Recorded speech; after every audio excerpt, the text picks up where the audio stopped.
The Pacific sun burned hot over the jungles of New Guinea as Sergeant Miller squinted through his binoculars. Somewhere ahead, intelligence claimed, a Japanese tank was hiding near the ridge. The Marines moved cautiously, expecting to face something like a German Panzer or an American Sherman. What they found instead made them laugh in disbelief. Sitting half buried in the mud was a small metal box with a gun barrel that looked more like a pipe than a cannon.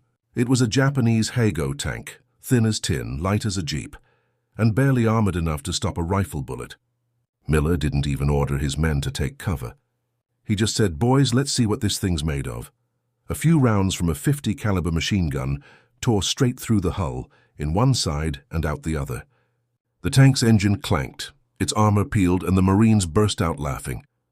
This was Japan's idea of a tank, but behind that moment of laughter was a story that revealed something deeper, a story of a nation that built one of the world's strongest navies and air forces, yet completely failed to understand the modern art of armored warfare. Japan's tanks weren't weak by accident. They were weak by design, by doctrine, and by culture. To understand why, you have to go back to the 1930s, long before the Pacific War began. When the world's major powers were racing toward mechanized warfare, Japan's leaders had their eyes fixed on a very different battlefield. Their army still lived in the shadow of the samurai. Romantic, traditional, focused on infantry bravery, not industrial firepower. The Imperial Japanese Army didn't see tanks as a decisive weapon. To them, tanks were tools to support infantry, not dominate the battlefield.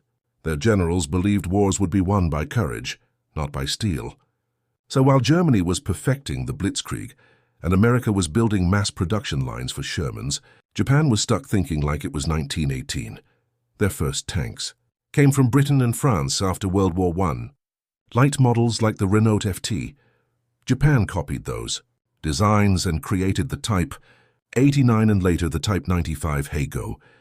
These tanks were fast, simple, and cheap to produce, but they were also paper-thin, with armor barely 12 millimeters thick, that's less than half an inch. A single burst from an American Browning machine gun could pierce it. The Japanese called them light tanks because they could move easily through Asia's rough terrain. But in reality, they were just too light for real combat. In the 1930s, Japan's main wars were in China, not Europe. Against the Chinese forces, which had few anti-tank weapons, these light tanks seemed effective. They rolled through villages, supported infantry, and helped the army advance. That early success gave Japanese commanders false confidence. They thought, "We don't need heavy tanks and our light ones work fine." No one realized that once they faced Western armies, those same tanks would be slaughtered like tin cans in a storm. By 1939, the warning signs were already there.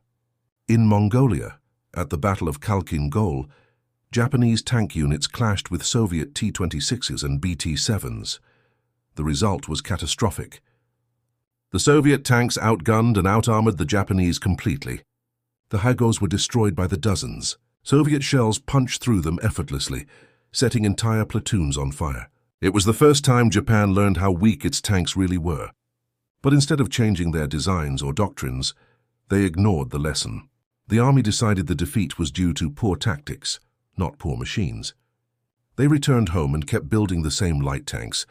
When World War II expanded into the Pacific, Japan's tank problem became impossible to hide.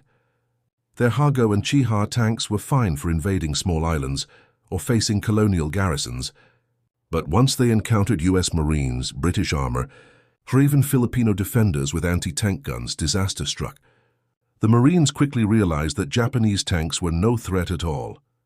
A single bazooka, or even concentrated rifle fire, could disable them. Many US troops used captured Hagos for target practice. Some laughed that you could punch a hole through the armor with a pickaxe.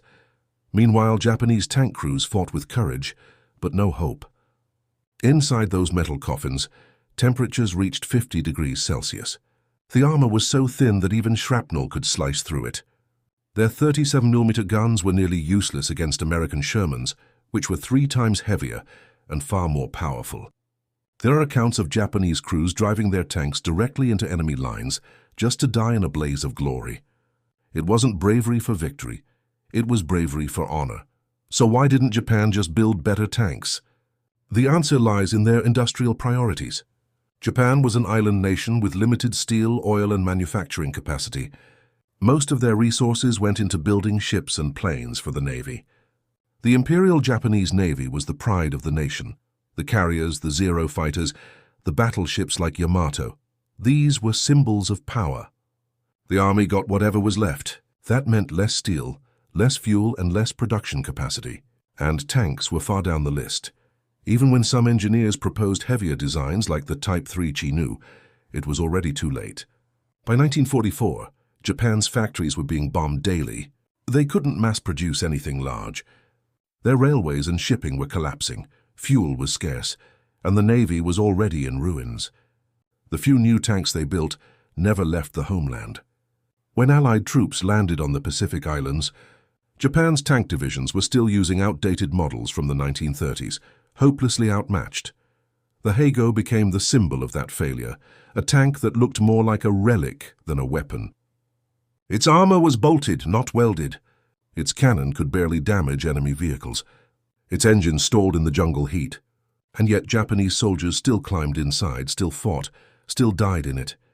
That's what made it tragic. They had the spirit of warriors, but the weapons of farmers. By 1943, the US military no longer feared Japanese tanks. In fact, many reports stopped even listing them as threats. Instead, the danger came from Japanese infantry, ambush tactics, and suicide charges, desperate methods to make up for their technological weakness. When US troops found captured tanks, they were astonished. Some were buried as bunkers. Others were used as decoys or traps. It was as if Japan had given up on using them as real weapons. The story of Japan's weak tanks is not just about poor engineering. It's about mindset, a nation trapped between ancient honor and modern war. Their leaders believed spirit could defeat steel. But on the battlefields of the Pacific, that belief burned away under the heat of machine gun fire. The Marines at New Guinea didn't just find a tank that bullets could pass through. They found proof that even the strongest spirit can't save a soldier trapped inside bad design. The jungles of the Pacific told stories the world would never forget, and among them were the whispers of Japan's steel ghosts. Rusting Heigo tanks, their hatches open, their guns bent, sat like tombstones under the palms. To anyone who saw them, they were proof of Japan's misplaced faith in courage instead of machinery. But to understand why those fragile tanks even existed, we have to look inside the system that built them, a system blinded by pride, limited by industry and trapped by old ideas. When the war began, Japan's leaders faced a terrible truth. Their empire had dreams too big for its factories. The nation's industrial base was small, and its access to raw materials was even smaller. Japan imported most of its oil, steel, and rubber, the lifeblood of modern war. The United States, Britain, and the Dutch controlled the very resources Japan needed to build modern weapons. That's partly why Japan invaded Southeast Asia, to seize oil from the Dutch East Indies and iron ore from Malaya. But by the time they captured those resources, their supply lines were stretched thin, their shipping vulnerable, and their production already lagging behind. Japanese engineers knew their tanks were inferior. They weren't fools. They studied foreign designs, they saw what Germany and the Soviet Union were building, and they wanted to improve. But every time they proposed a heavier model, the army rejected it. Too expensive, the generals said. Too heavy for jungle warfare. They believed a light, fast tank was better suited for Asia's rough terrain. Heavy tanks would get stuck in mud, or require roads Japan didn't have. The problem was, the war wasn't going to be fought only in jungles. It was going to be fought against nations with factories that could build monsters, like the Sherman, the T-34, and the Churchill. Even when Japan finally designed better tanks, like the Type 97 Chihakai and the Type 3 Chinu, they came far too late. The production numbers were tiny, a few hundred compared to tens of thousands of Allied tanks. Japan never developed an industrial assembly line like Ford or Chrysler in America. Each Japanese tank was almost hand-built, slow and inefficient to produce. Their factories were small and scattered, their tools outdated, their steel of poor quality. By 1944, when American bombers began hitting Japan's industrial centers, tank production almost stopped completely. But there was another reason Japan's tanks stayed weak: Military rivalry. The Imperial Japanese Army and Navy hated each other. They were like two separate kingdoms competing for the same emperor's favor. The Navy wanted aircraft carriers, battleships, and Zeros. The Army wanted infantry weapons, artillery, and tanks. The problem was, Japan didn't have enough resources for both. So the Navy got priority, and the Army got leftovers. When the Army asked for better tanks, the Navy scoffed. "Tanks won't win us the war, ships will." And for a while it seemed true. Pearl Harbor proved the Navy's power. But as the tide turned and America pushed across the Pacific, Japan discovered it needed something it didn't have: strong armor on the ground. In the early Pacific campaigns, Malaya, the Philippines, and Burma, Japan's light tanks did surprisingly well at first. The British and American forces there were unprepared, under-equipped, and often used outdated weapons. The Hago could overrun positions quickly, and its small size made it easy to hide and maneuver through jungle roads. Japanese commanders thought this confirmed their doctrine. "See," they said, "our tanks work perfectly." But that illusion shattered once they faced modern Allied forces. At Guadalcanal, Tarawa, and Saipan, the Marines came with Shermans, bazookas, and anti-tank rifles. The results were one-sided massacres. Japanese tanks burned by the dozens, their crews trapped inside. U.S. troops sometimes didn't even bother using artillery. Machine guns were enough. The Hago's armor was only 12mm thick at its strongest point. Its cannon, a 37mm gun, could barely scratch the surface of a Sherman's front plate.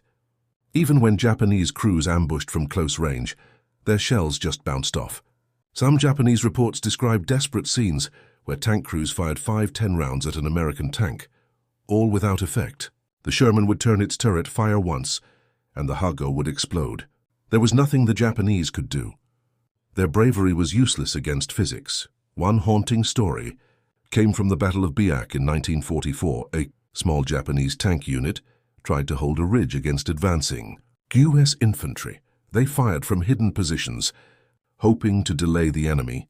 But once American aircraft spotted them, the tanks were doomed. Dive bombers destroyed half the unit in minutes. The survivors tried to retreat, but their engines overheated and stalled. Some crews abandoned their tanks and fought on foot with pistols and grenades. When U.S. soldiers reached the ridge, they found the burned-out Hagos with their crews still inside, some holding photographs of their families, some with swords beside their seats. It was courage without power. Culturally, that kind of sacrifice fit the Japanese mindset. The Bushido Code, the spirit of the samurai, still lived inside the army. Death before surrender, honor above life. Even when their tanks were useless, soldiers believed it was their duty to fight to the end. That's why Japan never emphasized crew survival. Their tanks lacked escape hatches, fire suppression systems, or even proper radio communication. Most crews relied on signal flags or shouting between vehicles. Compare that to US or German tanks, which had radios in every unit, coordinated attacks, and could call for air or artillery support. Japanese tankers were fighting blind, deaf, and alone. By 1943, Japan realized it was hopelessly behind. Their intelligence officers had reports on Allied armor. They knew about the T-34 and the Sherman. They even started working on a new heavy tank, the Type 5 Chirai with a 75mm gun, but it never made it past a prototype. There was no steel, no fuel, and no time. The few factories still standing were focused on producing aircraft for the defense of the homeland. Tanks became an afterthought. In desperation, Japan began digging in its old tanks, turning them into stationary pillboxes, buried to the turret in sand, waiting for the inevitable invasion. Those who fought inside them knew what was coming. They knew their armor couldn't save them, but they still went in, because in their minds, dying honorably was better than surrendering dishonorably.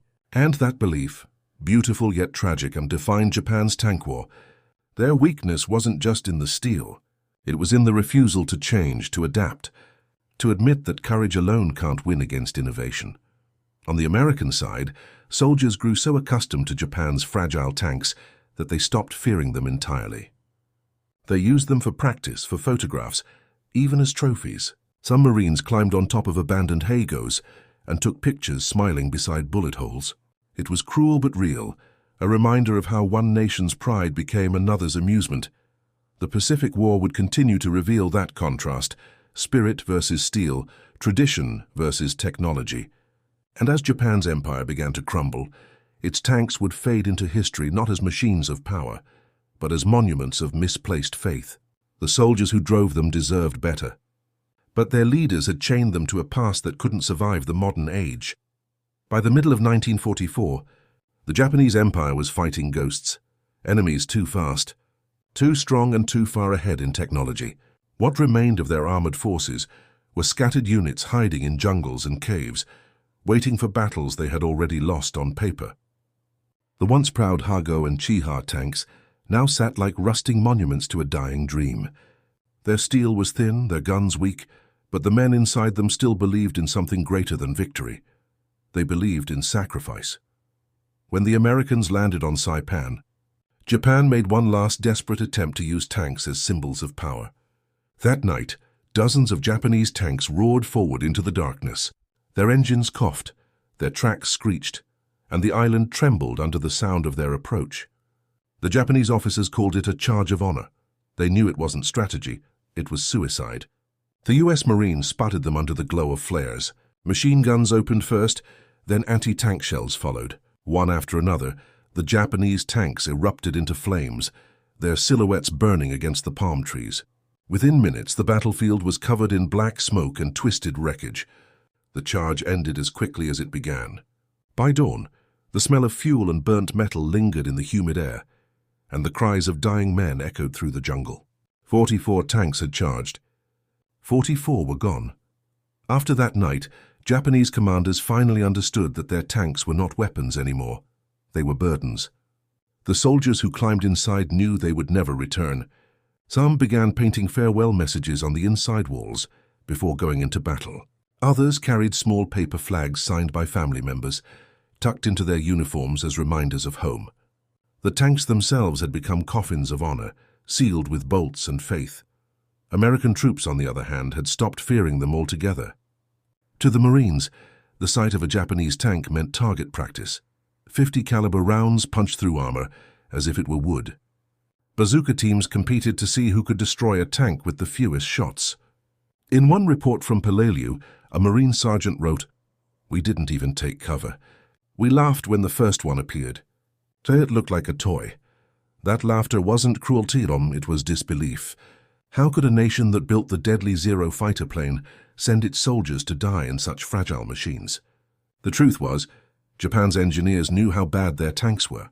They begged for better materials, heavier armor, and more powerful guns. They even designed prototypes that could rival American Shermans, the Type 4 Cheeto and Type 5 Chirai. But their dreams were crushed under the weight of reality. Japan had no steel to spare. Allied bombers had reduced their factories to ashes. Supply lines were collapsing, fuel was disappearing, and what little industry remained was devoted to aircraft and naval defense. The Army's tank divisions were told to make do with what they had, even if what they had belonged in a museum. So the Japanese adapted in the only way they could, through desperation. They buried tanks up to their turrets, turning them into makeshift bunkers. They loaded them with explosives and drove them into enemy lines, detonating them like moving bombs. The tank had stopped being a weapon of war. It had become a tool for death, a suicide machine with treads. At the Battle of Luzon, American soldiers encountered scenes that were both tragic and haunting. Japanese tanks, hidden beneath trees and camouflaged with leaves, fired at Shermans from close range. The shells bounced harmlessly off the American armor. In return, the Shermans fired once, and the Japanese tanks vanished in explosions of dust and flame. When the Americans approached the wrecks, they found the crews still inside, burned but holding photographs, small flags, or family letters. Some had tied white headbands around their foreheads, marked with the words Hisho, certain victory. Even in death, they refused to believe they had lost. The American soldiers who buried them later wrote that they had never seen such loyalty or such tragedy. These were men who had been sent to fight tanks with courage instead of armor, devotion instead of design. They had done what they were told, fight to the end, even when the end had been written long before the battle began. By late 1944, Japan's armored divisions were little more than ghosts on the battlefield. They had no air support, no fuel, and almost no ammunition. Some units resorted to moving their tanks with oxen or manpower when engines failed. Others dismantled their own machines to use the steel for anti-tank traps. Every plan, every battle, every hope was now a delay, not a defense. Japan's commanders spoke not of winning, but of dying gloriously. Their empire was collapsing, and their tanks went down with it. In the cities, engineers still worked on blueprints for the next generation of tanks. Heavier, stronger, better, but those drawings were fantasies. There was no time left to build them. Allied bombers reduced Japan's remaining steel mills and factories to ruins. The war had moved beyond tanks. America's machines of war, carriers, bombers, flamethrowers, had rewritten the rules of combat. Japan was still fighting the last war, not the current one. When the Americans finally reached Okinawa, the Japanese tried to mount one last armored defense. A handful of tanks, outdated and worn, rolled into position. Their engines rattled like dying animals. The U.S. forces saw them from miles away. Artillery fire rained down, followed by napalm. The tanks didn't even reach the battlefield. They burned where they stood. The few that survived were used as bunkers until they ran out of shells. Then their crews detonated them. In that moment, the tank, once the symbol of modern warfare, had become a relic of Japan's lost age. It represented everything wrong with Japan's strategy: pride without power, bravery without balance, spirit without substance. Their soldiers didn't fail. Their leaders did. After the war, when American forces occupied Japan, they studied the captured tanks carefully.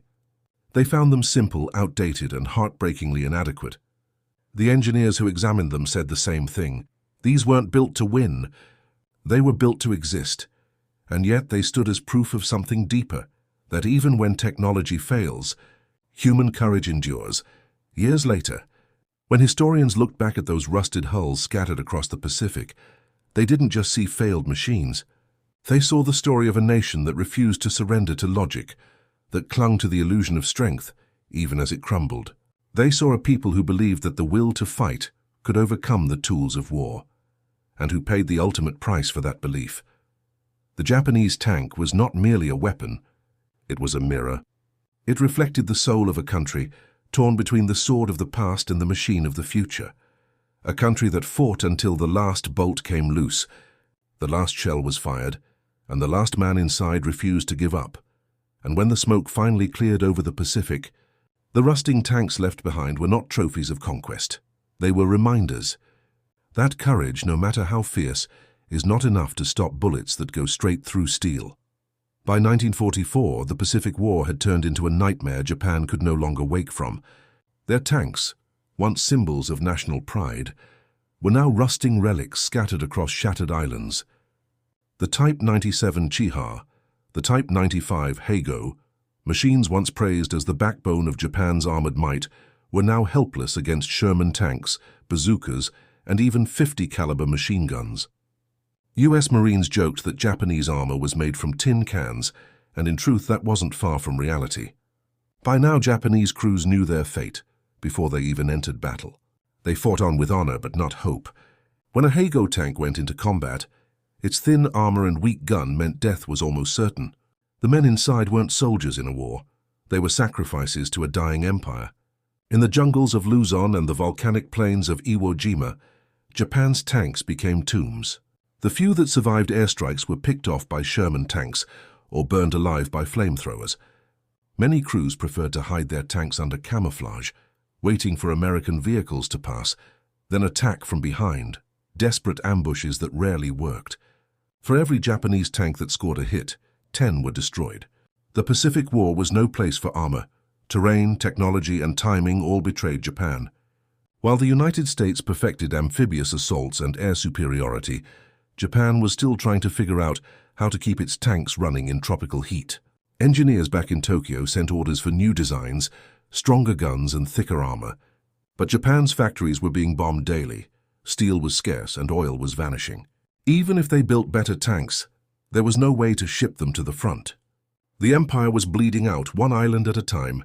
By mid-1945, Japanese high command knew their tanks had no chance in open combat. They began converting them into stationary defenses, burying them up to the turret in sand and dirt, turning them into makeshift bunkers, It was a final act of desperation. On Okinawa, dozens of these tank graves waited silently for the inevitable.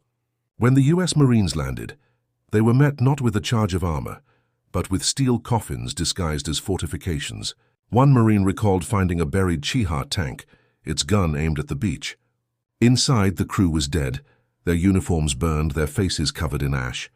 They had fired once, maybe twice, before American rockets ended it. That image, of soldiers dying inside outdated machines, became the final chapter in Japan's tank history. In the end, Japan's armored corps didn't lose because they lacked courage. They lost because their nation had chosen a different kind of war. Japan invested everything into its navy and air force, believing the ocean would protect them, and the sword of the sky would strike down their enemies. But wars are not won by belief alone. When the Americans brought their Shermans, their planes, and their factories to the Pacific, Japan's fragile empire cracked. Their tanks, once a symbol of expansion, became relics of resistance. After Japan's surrender, many Heigo and Chiha tanks were found abandoned in jungles or half buried in coral sand. Some were taken by Allied engineers for testing. Others were left to rust. Decades later, locals discovered them, still sitting in the same places where their crews had died. Nature had reclaimed them, vines wrapping around their turrets, moss covering their hulls, trees growing through their hatches, silent witnesses to a war long gone. Tourists sometimes find these tanks today. Their paint faded, their guns pointing toward nothing. They stand as reminders of how far belief can go before it breaks under reality.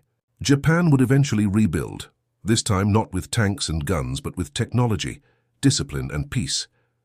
But the ghosts of the Hago and Chiha remain, a quiet testament to what happens when pride outweighs practicality. The empire that once dreamed of conquering Asia with light tanks and divine spirit learned the hardest lesson of all. In modern war, courage alone cannot stop steel.